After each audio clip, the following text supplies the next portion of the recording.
기도하겠습니다. 제가 1절을 받들어 읽겠습니다. 내 아들아, 내 말을 지키며 내 계명을 간직하라.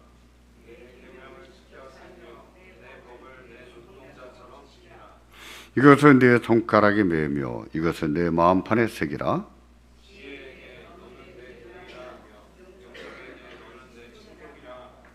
그리하면 이것이 너를 지켜서 음녀에게 말로 호리는 이방 여인에게 빠지지 않게 하리라.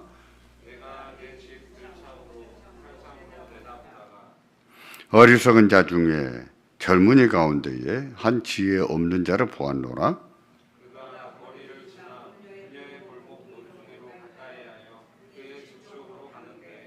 저물 때, 황혼 때, 깊은 밤, 흑암 중에라.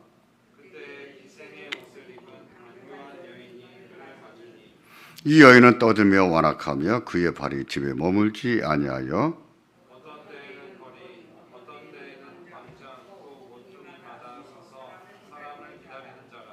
그 여인이 그를 붙잡고 그에게 입맞추며 부끄러움을 모르는 얼굴로 그에게 말하되 이러므로 내가 너를 맞으려고 나와 네 얼굴을 찾다가 너를 만났도다.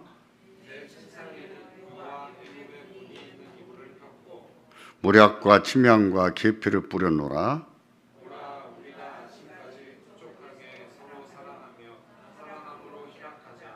남편은 집을 떠나 먼 길을 갔는데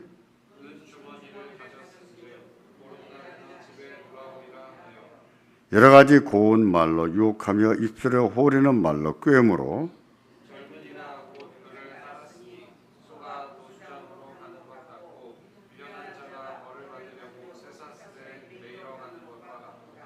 필경 화살이 그 간을 뚫게 되리라.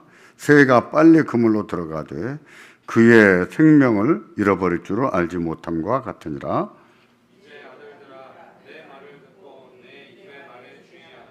내 마음이 음녀의 길로 치우치지 말며 그 길에 미혹되지 말지어다.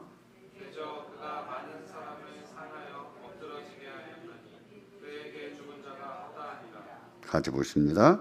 그의 집은 수월의 길이라 사망의 방해로 내려가느니라. 아멘.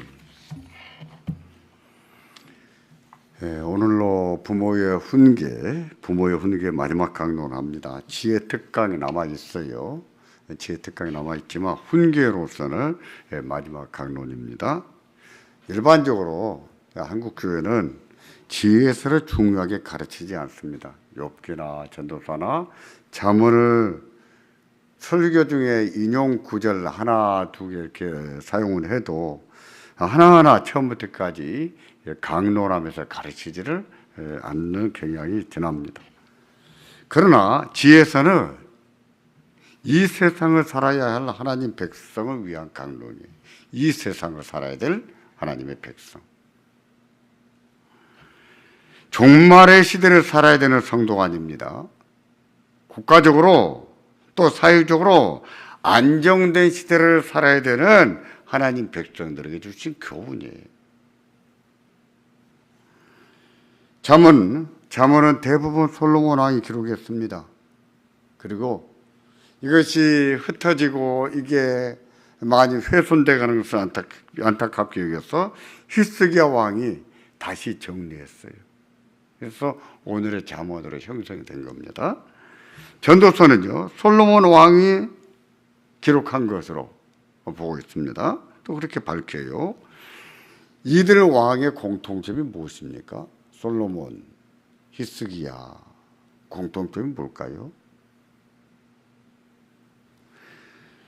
그들의 시대는요, 국가적으로 안정과 번영을 누렸다는 점입니다.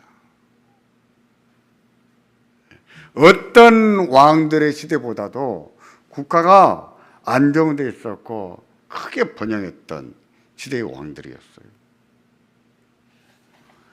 그 시대는요, 100년 대계를 꿈꾸던 시대입니다. 우리가 언제 침략을 당할지 모르고 언제 망할 줄 모르는 불안한 세대가 아니에요. 내일은 내다보지 못하는 세대가 아니에요. 100년 대계를 꿈꾸던 시대였어요. 생활이 안정됐었고 자녀를 교육하기에 좋은, 교육해야 되는 시대였습니다. 그런 이유로 경건한 부모들은 자녀와 자손을 가르치기를 힘썼어요. 자손 망한 데를 바라보고 교육하고, 우리만 아니라 우리 자손들도, 우리 자녀들도 자손들도 정말 하나님을 경외하면서 잘 살아가기를 바라고, 그렇게 하려면 어떻게 되는가? 중비를 지켜주는 부모들. 그런 세대에 기록된 게 잠언이고 전도서고 욥기예요. 종말의 시대가 아닙니다. 국가적으로 안정과 번영을 누리는 시대였고 100년 대계를 꿈꾸고 자녀를 교육할 수 있는 시대였어요. 이게 중요한 거예요. 그런 이유로 우리도요, 잠언과 전도서 욥기를 열심히 배워야 되지만 좀 가르쳐야 됩니다. 자녀들에게 가르쳐야 돼요. 그런 말 하지 않습니까? 오늘 우리 시대는 가정은 있는데 가정 교육이 없다. 학교 공부만 열심히 시키지 가정 교육이 없다. 그러니까 자녀들의 마음과 사고가 황폐합니다. 왜 이렇게 잘 사는 나라가 됐는데 세계적으로 자살을 많이 하는 나라가 되었습니까? 젊은이들의 자살은 왜 이렇게 많습니까? 부모 세대는요, 더 힘들고, 더 못 먹고, 더 가난했고, 더 고통스러운 세대였어요. 근데도 잘 견디면서 자녀들을 키우고 가르치면서 지나왔다고요. 그 시대에 비하면 먹을 것이며 쓸 것이며 환경이 얼마나 풍요롭습니까? 근데 어떻게 못 살겠다고 스스로 목숨을 끊는 젊은이들이 더 많습니까? 가정이 있어도 가정에서 제대로 교육이 안 되는 거죠. 인성교육이 안 되는 거죠.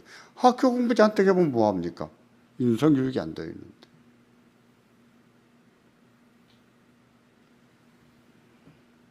예전에 서울대 총장이었던 정운창 교수가 그런 얘기 했던 적이 있습니다. 왜 우리 서울대 졸업생들은 사회 나가면 왜 이렇게 적응력이 없는가?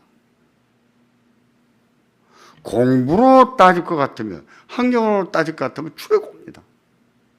그런데 사회 나가서 다른 사람의 틈바구니에서 더불어 살 줄은 몰라요. 힘든 것을 견뎌내면서 이겨내면서 살 줄은 모르는 거라. 그러니까 조금 하다가 사표 던져버려. 하다가 던져버려. 그만두는 거예요. 제가 예전에 청년부를, 우리 교회 청년부를 지도할 때였습니다. 이런 남자와 결혼하지 말라. 첫 번째, 사표 잘 내는 남자.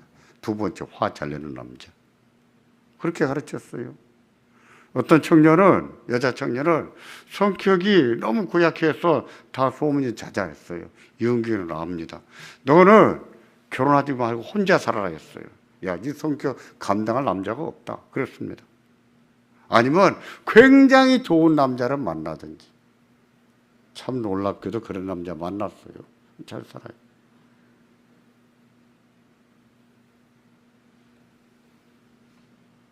제대로 된 교육이 없는 것이지요. 인성교육이 안 되는 거예요. 그거 누가 해줍니까? 자기 알았어요? 아니요. 부모가 아기 있을 때부터 키워줘야 그 안에 가치관으로, 세계관으로, 그의 자화상으로, 자존감이 높은 사람으로 자라갈 수 있는 거예요.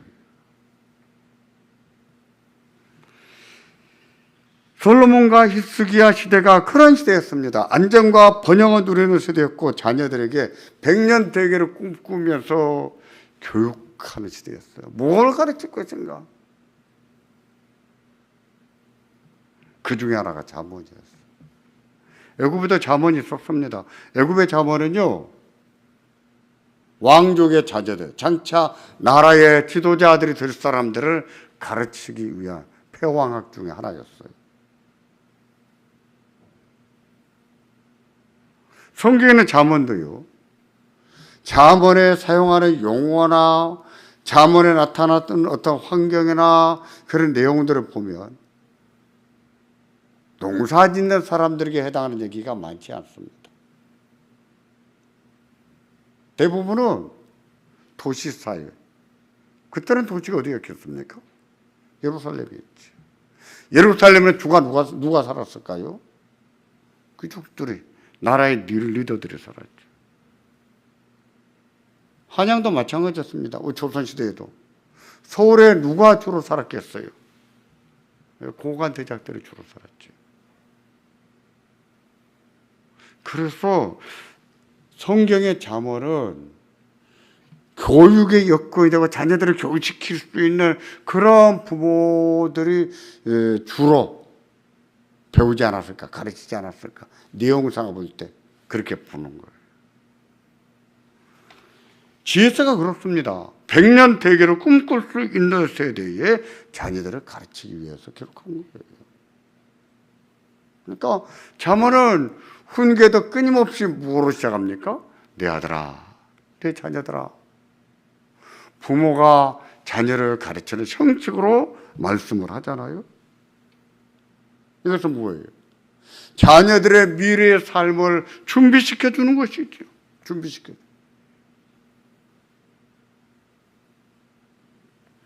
그러므로 잘 배우고 잘 가르쳐야 될 것이 지혜서예요. 잠언이 그들 중에 하나입니다. 그들로 하여금 그들의 삶을 잘 살게 해야지요. 잘 살게. 학교만 보내주면 잘 삽니까? 잘 됩니까? 학교 공부만 잘하면 다 됩니까? 사회 나와봤자 적응도 못하는데 위기가 오면 위기를 극복해 나가는 능력이 있어야지요. 그것도 없는데 그런 것을 키워주는 것이 뭐예요? 잠언이에요.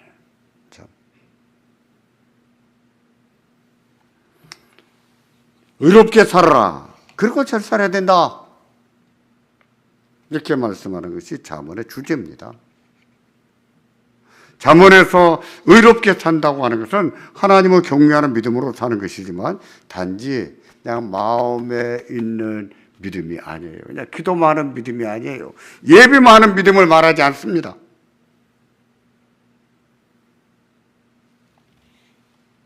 하나님을 경외하는 믿음으로 열심히 사는 것을 의롭다 이렇게 말해요. 하나님을 경외하는 믿음으로 자기의 삶을 성실하게 사는 것을 의롭다 이렇게 표현합니다. 잠언은 그렇게 가죠. 읽어보세요. 읽으면 알 수 있습니다.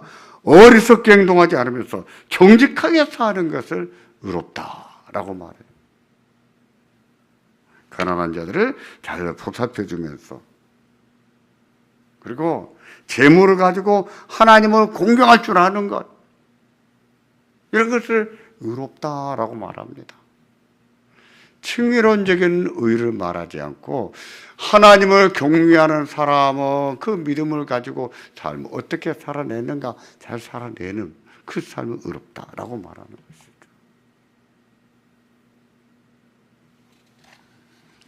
그래야 합니다. 우리가 하나님 백성으로서 잘 살아야 됩니다. 의롭게 살고 잘 살아야 됩니다. 의롭게 살고. 불의하게 살고 잘 사는 것은 필요 없어요. 우리에게는 관심 받기 일이에요. 중요하지 않아요. 우리에게는요, 그런 것은 가치가 없는 것들입니다. 추구하면 안 돼요. 정직하지 일하지 않은데 돈을 잘 벌었다? 하나도 부러운 게 아니에요. 우리 호기심을 거기에 뺏겨서는 안 됩니다. 우리에게는 그런 것이 가치가 없어요. 우리에게 중요한 것은 무엇입니까? 의롭게 살면서 잘 사는 거예요. 의롭지만 가난한 것과 불의할지라도 부자로 사는 것. 이 둘 중에 어느 것을 선택할까요? 뭘 선택해야 되겠습니까? 가난을 선택할 줄 알아야 됩니다. 그런 경우는. 그게 믿음이에요. 가난할지라도 하나님을 경외하는 믿음을 의롭게 사는 것. 이거 선택할 줄 알아야 돼요. 그래서 잠언의 금언을 보면은 부보다 더 중요한 것이 있다. 가난하게 산다고 해도 이걸 가르치고 있잖아요.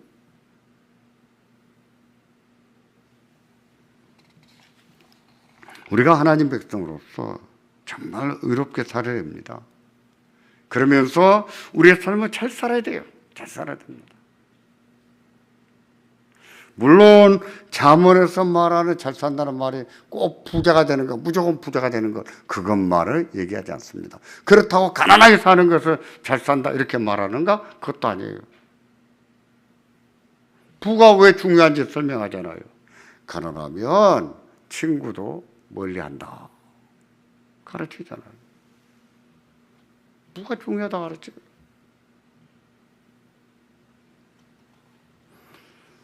우리가 배우고 우리가 익히고 그렇게 살 뿐만 아니라 또 자녀들에게 가르쳐야 돼요. 자손들에게 가르쳐야 됩니다. 읽어주고 설명해주고 읽게 하고 설명하고 가르쳐야 돼요. 그거 경건한 부모가 안 하면 누가 하겠어요? 경건한 부모에게 하라고 잠언이 기록된 거예요. 대부분의 가정에서는 자녀들이 성장한 뒤라 다 기회가 없습니다. 놓쳤어요. 그래도 할 수 있다면 해보셔야 돼요. 잠을 이렇게 해야 돼요. 자손들에게도. 저희도 그랬습니다. 아들에게 매일 한 장씩 잠을 익혔지만 요즘은 손주들한테 잠을 익히게 하려고 노력을 합니다. 해야 돼요. 정말 자녀들이, 자손들이 잘 되기를 원한다면 잠을 가르쳐야죠. 그런 목적으로 주셨으니까. 그렇게 가르치는 것이 믿음이고 믿음의 부모고요.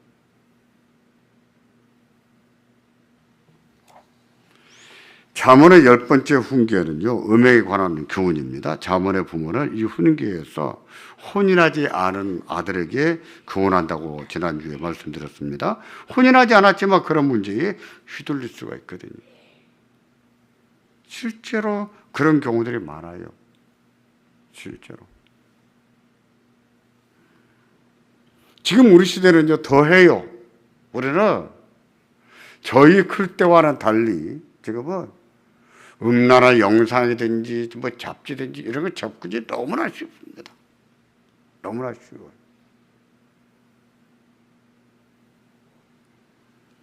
저희 때는 접해보지도 못한 것을 지금 어린아이도 접할 수 있는 시대예요. 그러기에 결혼하지 않았을지라도 이런 문제에 더 쉽게 휘둘릴 수가 있다는 얘기입니다. 혼인도 늦춰지거나 혼인하지 않고 살거나 그런 젊은이들이 많아지잖아요.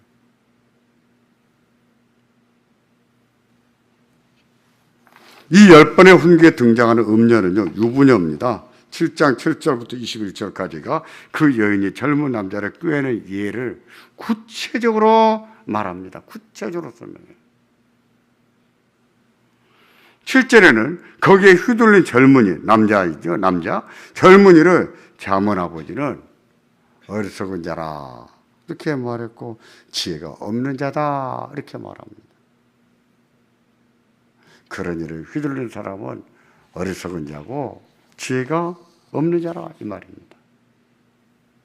잠언에서 어리석다는 말은 지혜 없다는 말과 통하지만 거기에 그치지 않고 미련한 자다 하는 말도 같이 있습니다. 그리고 또 하나 악한 자다. 어리석은 자, 미련한 자, 악한 자 동격으로 쓰는 말들이에요. 잠언에서.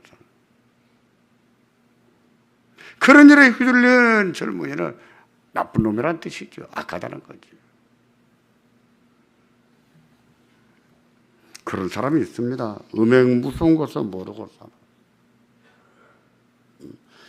욕망이 덫이 될 것을 모르고 사는 사람들이 있어요. 거기에 발목 잡히는 사람들이 있잖아요. 하나님께서 불꽃 같은 눈동자로 지켜 부시거든요. 하나님 보고 계십니다. 그리고 그 행한 대로 심판하세요. 그건 무서운 건 모르는 거예요. 어리석은 자들이지요. 어리석은. 왜 그렇게 어리석은가? 악하기 때문입니다. 악하기 때문에. 본문 8절과 9절을 보면 그 젊은이가 자기 발로 음녀를 찾아갔다고 했습니다. 그것도 저물 때, 황혼 때 찾아갔고 또 깊은 밤 흑암 중에 찾아갔다라고 했어요. 저물 때, 황혼 때는 아직은 빛이 있어서 사람의 얼굴을 식별할 수 있는 시간대입니다. 깊은 밤, 흑암 중에는 칠흑같이 어두워서 아무것도 보이지 않는 밤을 말해요. 이렇게 표현한 것은 시도 때도 없이 찾아다녔다는 것인데 부끄러운 것도 모르고 그러고 다녔다는 얘기예요. 아직 해가 떠 있는데 사람들이 다 알아보는데 그런데도 그런 일에 이끌려서 찾아다녔다. 부끄러운 것도 모르고. 그만큼 욕망에 사로잡혀 살았다 하는 얘기지요. 그런데 마침 그 여인도 그 젊은이를 맞으러 나왔습니다. 그 젊은이가 부딪힐 수 없도록, 부끄러움을 느낄 새도 없도록 사로잡아 버린 것을 볼 수 있는데 본문 그 여인에 대해서 그 발이 집에 머물지 않는다 이렇게 말했어요. 그 시절에 여자들이 밖에 살 일이 뭐가 얼마나 있었겠어요. 근데 발이 집안에 머물지 않아 항상 돌아다닌다. 그 말은 그런 일에 집요하다는 뜻입니다. 집요하다. 어떤 때는 거리에, 어떤 때는 광장에, 또 어떤 때는 이 모퉁이에, 어떤 때는 저 모퉁이에서 사람을 기다린다고 했습니다. 그만큼 집요하다는 뜻이죠.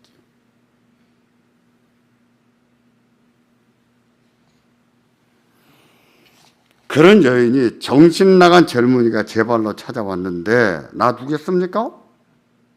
확 붙들어 버리죠.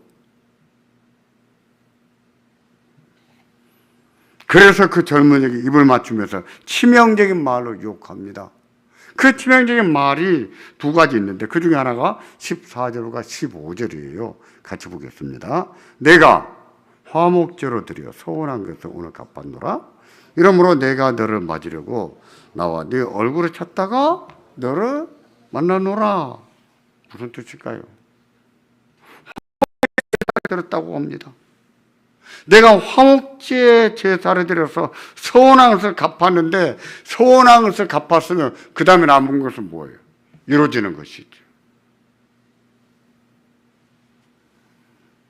이것은요, 종교적인 정당성을 부여하는 말입니다. 누가 만나게 했다는 뜻일까요? 하나님이 만나게 하셨다. 양심의 가책을 합리화시킬 수 있는 구실을 주는 것이죠. 그런 겁니다. 그런 거예요. 우리도 그러잖아요. 양심의 가책을 짓밟아 버리기 위해서는 뭐가 필요합니까? 자기 합리화가 필요하잖아요. 그것도 하나님 말씀으로 자기 합리화가 필요하잖아요. 그 여인이 그런 거예요. 그런 말은요, 욕망에 사로잡힌 자의 마지막 남은 양심을 뭉개버릴 수 있거든요. 하나님이 만나게 하셨으니 가책을 느낄 것도 부끄러울 것도 없다는 얘기죠. 그러므로 우리 집에 가서 즐거운 마음으로 사랑을 나누자 이렇게 말한 겁니다.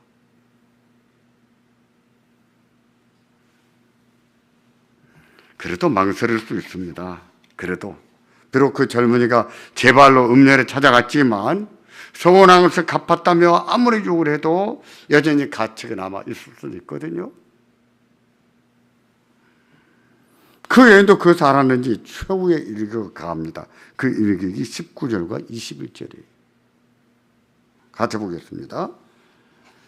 남편은 집을 떠나 먼 길을 갔는데 은주머니를 가졌은지 보름날이나 집에 돌아오리라 하여 여러 가지 고운 말로 유혹하며 입술을 호리는 말로 꿰물어.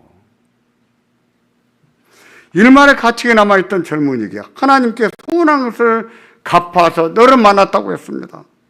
그래서 그런 것 같은지 자기 남편도 멀리 가서 보름날이나 돌아오지 그 남편도 빨리 오지 않는다.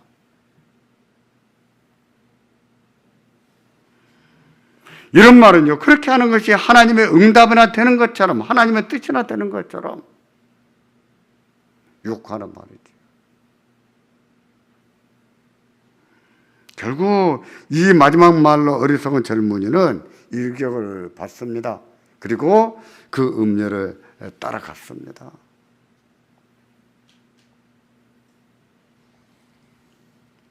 열 번째고 안 넘어가는 나무가 없다고 했습니까?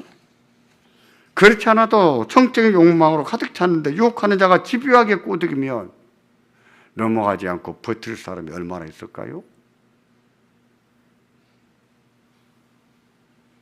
열이면 열 다 넘어가기가 쉬울 겁니다. 하지만요, 그렇다고 해서 다 넘어가지는 않아요. 엄청난 유혹이지만 그것을 뿌리치고 자기를 지켜내는 사람도 있습니다. 그것을 뿌리치면서 믿음을 지키는 사람도 있어요. 아무리 그 유혹이 치명적이라고 해도.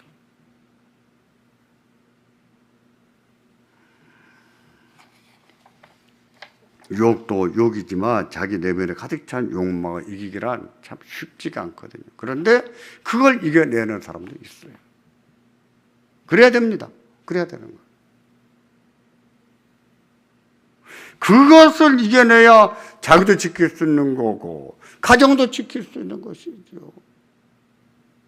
가족들과 함께 살 수 있고 자식의 얼굴도 떳떳하게 볼 수 있는 것이죠.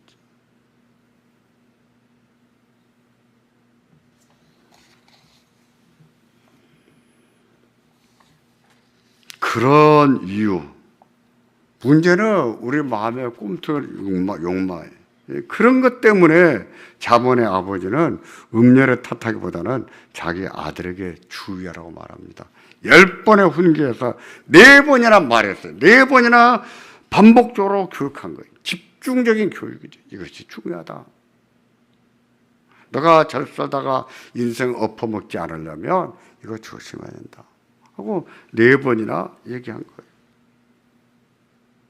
그것은요, 믿음의 아버지, 경건한 아버지로 살 수 있는 최선이었습니다.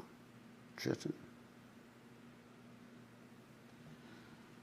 문제는 부모의 훈계를 들은 자녀들이 어떻게 사느냐예요. 부모의 훈계를 어떻게 받아들이냐가 문제예요. 부모의 훈계를 하나님 말씀으로 받아서 자기 마음에 새기고 살 줄 아느냐, 그렇지 않느냐, 이게 문제지요.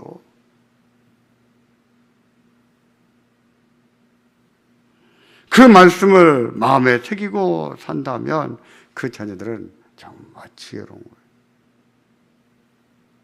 그 말씀이 생각이 나서 성령 하나님께서 그 말씀을 통해서 그 심령에 강하게 은혜를 주심으로 그런 유혹도 뿌리치며 살아낼 수 있을 거예요.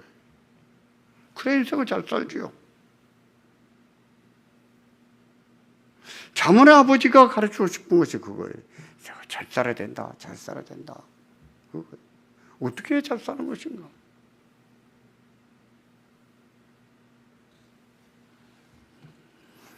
자문의 아버지는요, 훈계할 때 너 자녀를 불렀습니다. 내 아들아, 내 자녀들아 하고 부르셨어요. 그리고 권고했습니다. 이 여사는 왜 그래야 되는지 동기를 부여해 왔는데, 동기 부여한 다음에는 교훈을 했어요. 그 교훈이 이제 막 말씀드린 겁니다. 그게 다 교훈이에요. 이제 남은 것은 뭘까요? 결론이에요.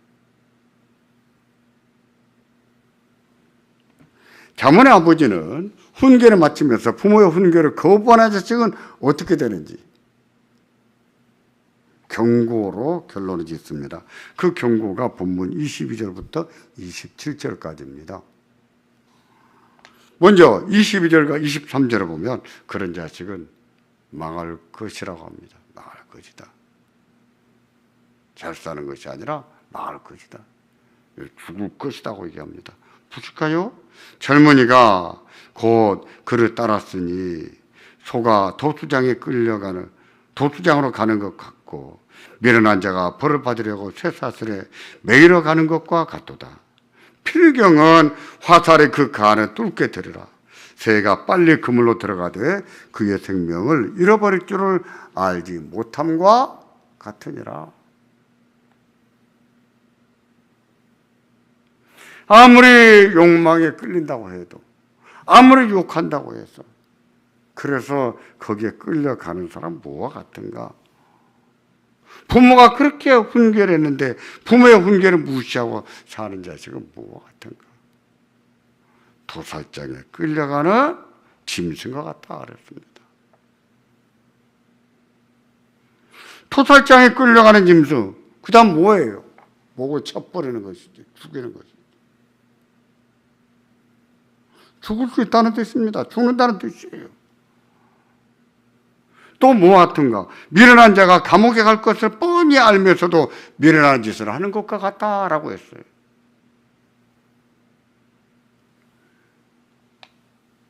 그렇지 않습니까? 짐승에 비유하자면 도살장에 끌려가는 것과 같지 않습니까?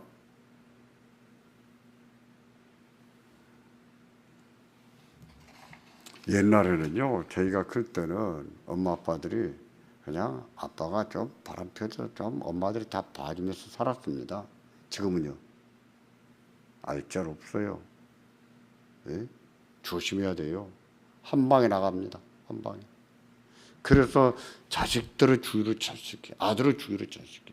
며느리한테 아들이 사고 쳤는데, 애야, 네가 좀 봐줘라, 용서라, 그러겠습니까? 무슨 면목으로? 그런 일이 생기기 전에 아들한테 교육을 시켜야죠.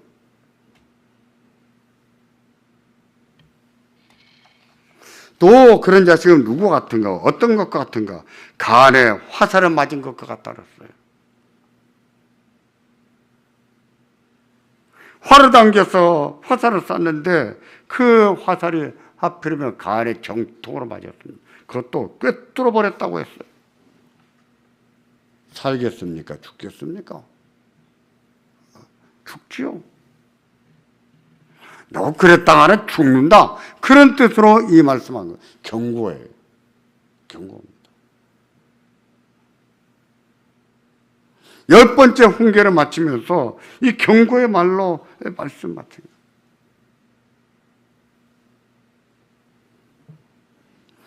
그렇게 해서 망한 사람이 많을까요? 그렇지 않을까요? 여러분 주변에 그렇게 사고 쳐서 망한 사람이 있던가요? 없던가요? 있습니다. 많습니다. 지금 시대도 그래요. 지금 시대도. 26절에 보면 잠언의 아버지도 그렇게 죽은 자가 허다하다라고 했어요. 허다하다. 음녀의 집은 마치 지옥으로 가는 것 같아 이렇게도 말했어요. 너 죽는다 하고 말하는 거죠. 잠언의 훈계는요 10번이지만 저는 오늘까지 해서 훈계만 22번 설교했습니다. 지혜 특강까지 합하게 되면 다음 주 지혜 특강 나머지 해야 되는데 하게 되면 30번이 넘어요. 저는 이렇게 하나님 말씀을 가르쳤는데 문제는 우리입니다. 우리는 그 말씀을 어떻게 받을 것인가? 그냥 한 귀로 듣고 한 귀로 흐를 것인가? 그 말씀이 정말 그럴 수 있다고 땅을 치면서 가슴에 새길 것인가? 가슴에 새겨야 됩니다. 새겨야 돼요. 성령 하나님께서는 우리 마음에 들은 말씀, 심어진 말씀, 새겨놓은 말씀, 그 말씀을 통해 역사하시지. 하늘에서 음성 들려서 형태가 니 그러다가 망해 죽어 이렇게 말씀하지 않으세요.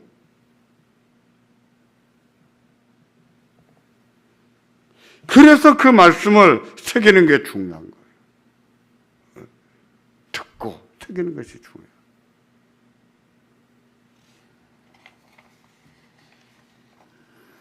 부모들은 스스로 속고 싶어 합니다. 다른 집 애들은 다 그래도 우리 애들은 그러지 않아.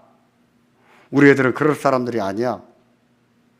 위안을 삼고 싶어 하죠. 그렇지 않을 사람은요. 아무도 없어요. 아무도 없어요. 죄를 짓지 않을 사람은 한 명도 없습니다. 그런 유혹에 걸려들지 가능성이 없는 사람은 한 명도 없어요. 그렇군요. 하나님이 강권하시고 하나님이 인도하신 은혜가 아니면 헤쳐나가기 힘든 유혹이에요.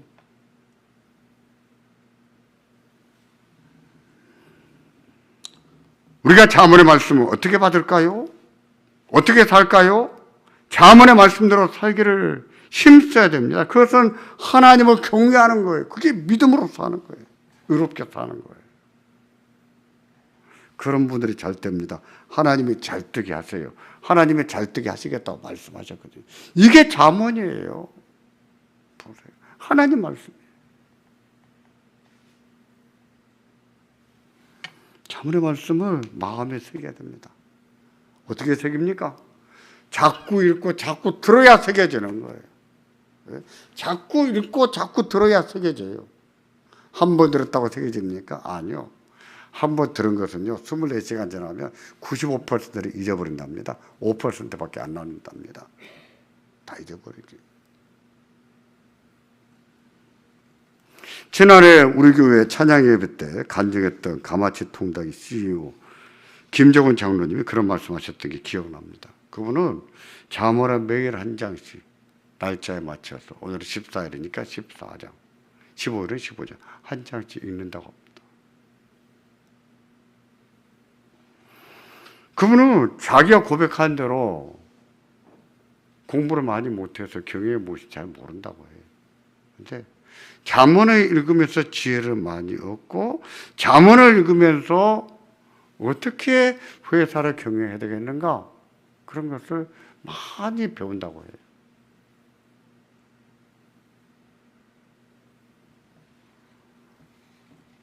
그리고 잠언의 말씀처럼 살다 보니까 일이 잘 되더랍니다. 누가 잘 되게 하실까요? 하나님이 잘 되게 하시죠. 하나님 말씀대로 약속이 있죠. 그분이 저보고 그럽니다. 아이고, 목사님, 이게 8년 만에 이렇게 되는데 나도 무섭습니다. 무서워. 어떻게 막 일이 이렇게 잘 되는지 무서울 정도라고 해요.